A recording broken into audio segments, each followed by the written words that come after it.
On the night of February 2, 1959, a group of 9 experienced hikers embarked on a winter trek in the Ural Mountains in Russia. Led by 23-year-old Igor Dyatlov, the group consisted of 8 men and 1 woman, all of whom were skilled and experienced in winter hiking. But what was supposed to be a routine trek turned into a mystery that has never been fully explained. On the night of February 2nd, something went horribly wrong. The hikers set up camp on the slope of a mountain known as Kolet, which translates to Dead Mountain in the local Mansi language. They were supposed to arrive at a town called Vizhay the following day, but they never made it. Days later, when the hikers failed to return, a search and rescue team was sent to find them. What they found was a scene of horror that has baffled investigators and intrigued the world ever since. The hikers' tent was found torn open from the inside, with their belongings still inside.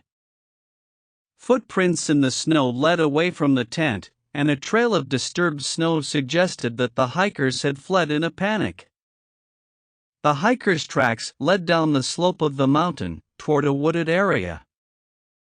As the search continued, the bodies of the hikers were found, scattered throughout the woods. Some were found near a makeshift campfire, while others were found lying in the snow. Their bodies were dressed only in their underwear, despite the freezing temperatures. Some had cuts and bruises, while others had more serious injuries, including fractured skulls and broken ribs. One of the hikers was missing her tongue, and her eyes were gouged out. The cause of the hikers' deaths remains a mystery. Some theories suggest that they were attacked by a group of Yeti-like creatures, while others suggest that they were killed by a secret Soviet military experiment. Some believe that the hikers' deaths were caused by an avalanche, while others think that they were victims of a violent human attack. To this day, the Dyatlov incident remains one of the most perplexing and intriguing mysteries in history. Despite extensive investigations, no conclusive evidence has ever been found to explain what really happened to the hikers on that fateful night.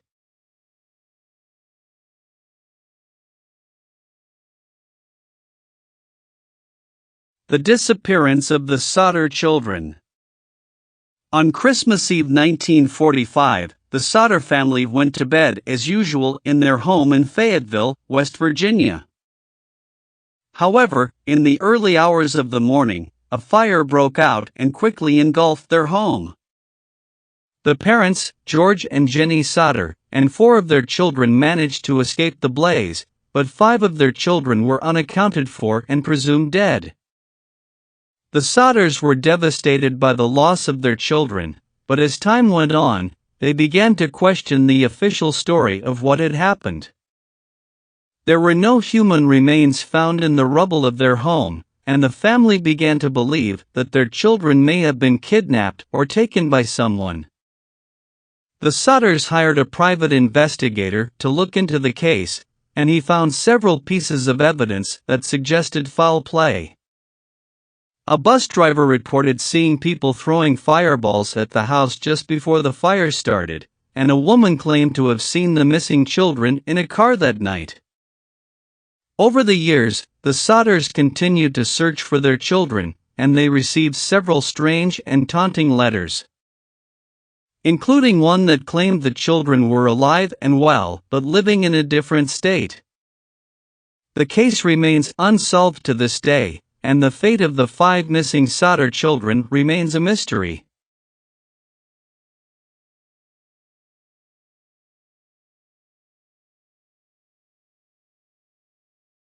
The ocean is a vast and mysterious place, and sometimes it holds secrets that are lost for centuries.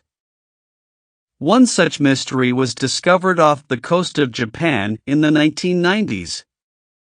In 1995, a team of Japanese divers made a shocking discovery while exploring the underwater ruins of an ancient city. They found a strange, carved stone structure that appeared to be man-made. The structure was rectangular in shape and had a circular hole in the center. At first, the divers had no idea what the structure could be, but as they examined it more closely, they realized that it might be a stone well. However, this was no ordinary well. The structure was over 10 meters in diameter and appeared to be made from a single piece of rock. The divers were fascinated by the structure and decided to explore it further. As they descended into the well, they made a shocking discovery. At the bottom of the well was a large stone platform, and on top of the platform was a small, rectangular chamber. The chamber was only big enough to hold one person, and it had an entrance that was sealed shut with a heavy stone slab. The divers could see that the slab had been in place for centuries and had not been moved in a long time. The divers were intrigued by the mysterious structure, but they had no idea what it could be or how it had ended up on the ocean floor. To this day, no one knows the true purpose of the underwater well and chamber, and it remains one of the greatest mysteries of the ocean. Some theories suggest that the structure might have been part of an ancient temple or shrine, while others believe it could have been used for religious or ceremonial purposes. Whatever its true purpose may have been, the underwater well continues to fascinate and intrigue divers and oceanographers around the world.